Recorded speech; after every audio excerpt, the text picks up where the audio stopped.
नमस्कार, आप देख रहे हैं लोकतंत्र की आवाज न्यूज और मैं हूं आपके साथ हेमा चौहान। आइए शुरुआत करते हैं इस वक्त की बड़ी खबर से।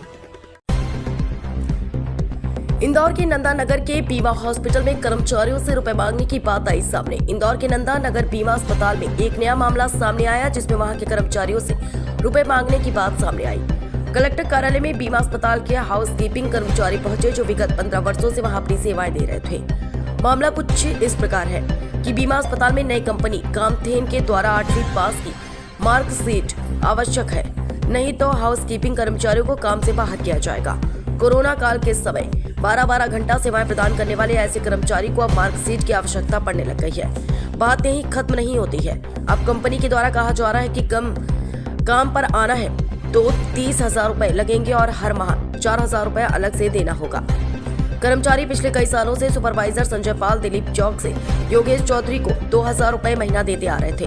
यह कर्मचारी पिछले 5 से 15 वर्ष से अस्पताल में अपनी सेवा प्रदान कर रहे हैं। संजय पाल योगेश चौधरी दिलीप चौक से हॉस्पिटल के सुपरवाइजर हैं। सुपरवाइजर के द्वारा 2,000 रुपए के लिए कर्मचारियों को डराया धमकाया जाता है। कई बार कर्मचारियों द्वारा अस्पताल में इन तीनों के खिलाफ शिकायत भी दर्ज की, किंतु अस्पताल द्वारा उनके खिलाफ कोई कार्रवाई नहीं की गई। इनकी करतूत कभी खुलकर सामने नहीं आई है। संजय पाल दिलीप चौका से योगेश चौधरी द्वारा कर्मचारियों को कहा जाता है कि यहाँ के कर्ता धर्ता हम हैं, जो करना है कर लो, हम किसी से डरते नहीं। आज इस हेतु हम इंदौर जिला कलेक्टर महोदय से निवेदन करने आए हैं कि इन तीनों सुपरवाइजर के खिलाफ सख्त से सख्त कार्रवाई की जाए और इन्हें अस्पताल से बेदखल किया जाए। आज आप यहाँ आए हैं, क्या मामला है?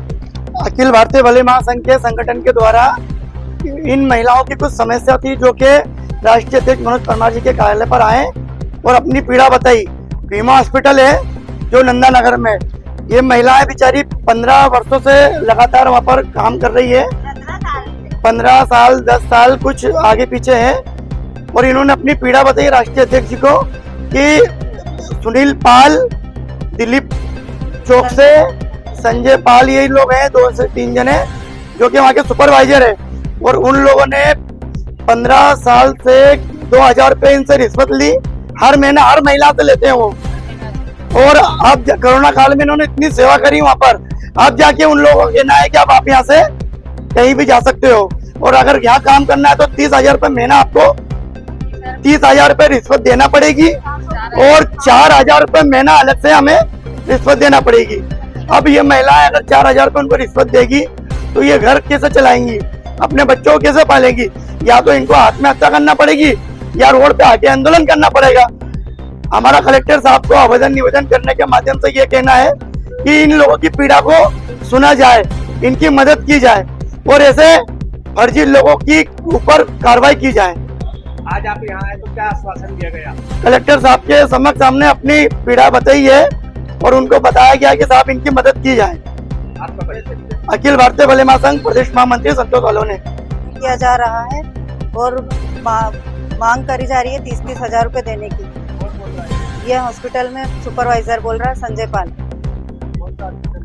नंदा नगर बीमा हॉस्पिटल। क्या कहा जा रहा है आपको? हमसे बोल रहे हैं कि एडमिशन के लिए आपको 30-30 हजार रुपए देने पड़ेंगे और हर महीने 5-5 हजार रुपए देने पड़ेंगे। ये कौन कह रहा है? ये संजय पाल बोल रहा है। संजय पाल सुपरवाइजर है बीमा हॉस्पिटल का।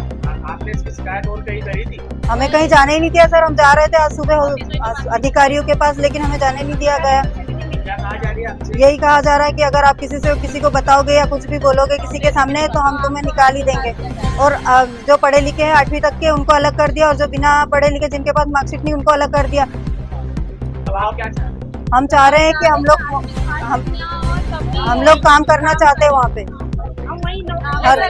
और ना हम इतना कमीशन दे सकते किसी को। आपका नाम? सीमा।